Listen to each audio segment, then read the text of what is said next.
The call center is the lifeblood of how you're going to scale your business. We look at a number of different data points to determine who is best suited for this call. You could probably double the size of the business if you just booked calls properly.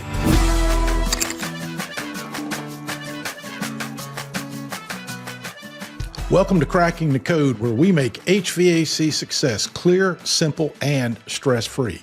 I'm your host and Contractor University General Manager, David Holt. This episode is the latest of a 16-part series that introduces you to the awesome speakers you'll see at Epic 2026. If you don't want to miss next week's episode, please subscribe and turn on your notifications. And here's a quick reminder, your voice really matters. So please visit mycontractoruniversity.com to participate in our annual contractor survey for HVAC business leaders. You may even win a prize package that includes a 2-night stay at Bellagio and an all-access pass to Epic 2026. In today's episode, we're honored to speak with Chad Petermen, President and CEO of Peterman Brothers. Chad is presenting a breakout session during our Epic 2026 conference entitled Internal Operations, the Key to Driving Sales Performance. In his session, Chad will explore how call center operations directly connect to sales performance. He'll highlight opportunities for retention and upselling. He'll dive into strategic dispatching, and he'll even share practical steps you can use to optimize your operations and boost your bottom line. So let's get cracking. So welcome to Cracking the Code, Chad. Thanks for having me, David. I appreciate the invite and excited to chat today. It's going to be great. We really do appreciate the participation of you in our Epic 2026 breakout sessions, and this is going to be really good. So, Chad, you've said that the call center is more than just about answering the phones. It's really a strategic asset. So what's one specific change you made at Peterman Brothers that turned your call center into a true revenue driver? Yeah, absolutely. I think, for us, the call center, and I think like in most contracting businesses, it's kind of an afterthought. Most owners or founders are, probably from the field and, it's, hey, just someone answer the phone and I'm going to go take care of the work. And I think as the business scales, the call center is the lifeblood of how you're going to scale your business. A lot of people are like, oh, I need to spend more money in marketing. Well, if you can't book the calls, you're kind of setting money on fire. And so, for us, it was one of those things where if we wanted to spend more money on marketing, we need to make sure our internal operations were really, on point and really dialed in. And so, I think one of the biggest things that we've done is really just track the data and the KPIs to understand how we're doing. If there's people struggling, what are they struggling with? How can we help them? Is there scripting that we can provide that can help them, kind of work through, objections and different things like that. And I think also the biggest thing for us was understanding how the call center can inform other parts of the business. So, for example, if your booking rate is slipping, why is that? So, every morning, our call center manager sends me a log of what each CSR booked at yesterday. So on actual leads, how many of those did they book? And then what are all the ones that we didn't book and what was the reasoning for it? And so we run 11 different locations across the Midwest. So, booking rates and staffing levels can vary quite widely across our platform. And so what we figured out very early on is like, oh, shoot, we need some more technicians in this area because we're getting more calls and we're telling people they're going to be 3 days out and they're not booking. That's not the CSR's fault. That's, recruiting and operations, and we need to get some more technicians. So I think there's a lot of information that can be gleaned from the call center. I think first and foremost is you got to know your numbers and you got to know, how many leads, how many qualified leads did we get in? And then how many of those did we book? One little nugget I'll give you is typically what we see or have seen is that about 50% of your calls that come into your business are not leads. So it's important to basically segregate those as to this was a telemarketer, it was a customer calling to, make sure they were still on the schedule, whatever it may be. And then these were actually people with problems. And did we book them or not? We can fix their problem. Did we book it? Are we going to run that job? So I think that's the big shift that we made, is really just putting the emphasis on that and understanding where our numbers are. And capacity, you mentioned, really capacity planning is a huge thing. I know when I was running my dad's business, we were much, much, much smaller, one location, but it was a challenge keeping, even for us, because we didn't have all the technology that we have today. It was a challenge for us to keep 4 crews like completely booked up, and it was like, okay, but when we got busy, during the summer, especially down here in Georgia, 4 guys or 4 crews simply wasn't enough, right? So it's like balancing that capacity out. It's a big thing. So for sure, converting incoming calls to actual appointments that turn into sales is critically important. So in your workshop, you're going to dive into like dispatching even and key performance metrics. That's super, super, super important. You kind of touched on it just now a little bit, but for a contractor that's listening right now, what's the single most important metric that they should start tracking tomorrow to improve both your customer experience, but also the sales performance? Yeah. So sales performance, like we just talked about, you got to know how your CSRs are booking. What's their true booking rate?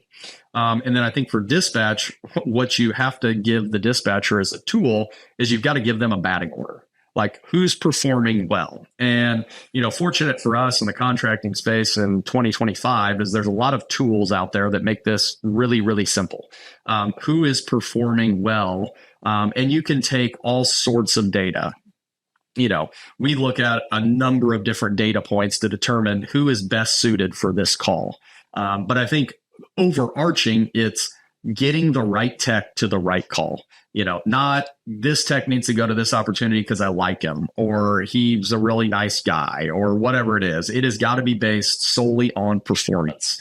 How are they performing? And again, you're going to have ebbs and flows. A sales guy doesn't perform at top notch all the time. They're going to hit rough spots and they don't close a few leads and so on and so forth. And you kind of work through those and massage out the numbers. And hey, we need to give Billy an opportunity. He's, kind of turned the corner. We brought him in for training, so on and so forth. I know his numbers don't show it, but let's go against the batting order and let's see if we can get him back on track. And so there's nuances to it, but I think overall where we got better is when we started tracking each individual tech's KPIs on, and we even take it down to call types now, like who's best at selling toilets? Well, who's really good at kitchen faucets for whatever reason? We're not sure, but that's what the data tells us, as he's the kitchen faucet master. So we need to send him on all kitchen faucet calls because he can convert those like nobody's business. But really understanding what the tech numbers are and then giving those to the dispatcher. There's so much data that we hold from internal ops. I'll give you another example that was hugely impactful for us, mainly in the call center, but you as the owner or founder or service manager or whatever role you play, you probably know how much it costs to get a lead. You know how much we're spending in pay-per-click or, TV or radio or whatever it is. Well, we never told our call center this. And so every phone call was just well, it's just a customer we got to take care of. It wasn't until we started telling the CSRs, no, when you see this lead source, when you see LSA, I already paid for that lead. So we might as well run it. So whatever you have to do, we need to book that lead. Same with pay-per-click. A new install lead could be a couple $100 depending on, what time of year it is. Well, we've already paid for those. So, and we paid directly for that lead. So we need to book those. And when we did that, they were like, well, that's some really useful information. And we're like, well, sorry, we hadn't given it to you.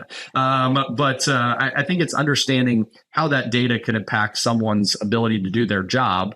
And then what data do we need to, impart on them or at least give them so that they can do their job more effectively. That's some powerful stuff, man. I know the technology is crazy. I was just listening to you on a recent podcast where you're talking about how AIs come into play with that, and being able to measure things now with the assistance of AI and the resources that are available. Man, it's just it's night and day. I was a pen and paper guy. I was a yellow page guy back in the 90s, right? When Dad sold the business in 99, we didn't even have a website yet. Because, I mean, small business websites in 1999 were, Google was just getting started in 99. It's like things have changed a lot. But one thing I've learned that hasn't changed, and that is it's still a people-to-people business. And the data can provide us with gifts, if you will, for our people to actually help them improve more. And obviously you can't pay them what you don't earn as a business. So the more you earn as a business, the more you can pay them. And that's always a good thing. So it's interesting how, and you kind of pointed to this earlier a little bit, that a lot of contractors out there, they see a call center as a cost instead of a profit center. So they see it as a cost center instead of a profit center. So how do you recommend shifting that mindset, and what kind of results can contractors expect when they get this right?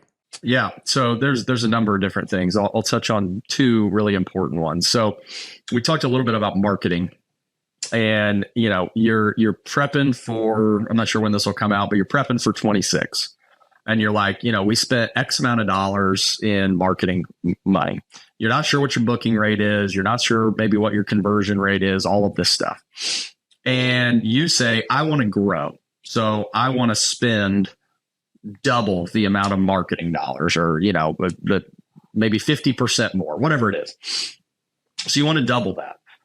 What I would encourage you to do is I would encourage you to really dig into what your booking rate is.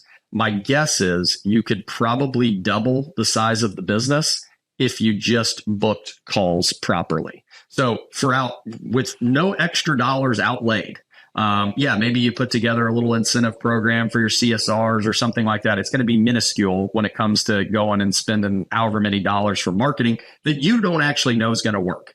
It's like you probably have, I tell this to anybody that I work with, it's like you have growth in your call center. If you're not booking at 90% or better, you've got room to grow. Like 90% is kind of the gold standard, at least in my mind. That's what we're shooting for, 90+% booking. So we want to book 9 out of every 10 calls. And so I think that's a key piece when you're looking at this and how can this be a profit center? To me, that's first and foremost. I think the other piece of it is to understand what we call internal operations, dispatch, call center, all the stuff behind the scenes. Your internal operations is in charge of two things. One, making the life of the technician easier. So we don't build processes around here to make the life of internal ops easier. We build processes to make the life of the technician who is out there serving the customer, we make their life easier. And then two, it's about setting them up for success. If your call center rep and your dispatcher can have communications with that customer and really set the stage that they chose the right company, we're going to take care of you. We have great people. We're on top of our stuff. We know what our schedule is. We're going to get that technician there. What do you think that his close rate is going to jump to? Now, he's not going to give the call center the credit. Okay. So just be aware of that. He's not going to be coming in going, you guys really, or maybe he will. And that would be awesome too. But if we can improve their close rate by how we interact with the customer prior to the technician ever showing up. And if you don't believe that, just do some testing. Like think about all the services you've purchased, procured, whatever it is. I always think about when I go to a restaurant, if I have a great waiter or waitress, like that meal is inherently better. And if there's something that's not cooked right or whatever it is, I'm still likely to say, you know what? Things happen. It is what it is.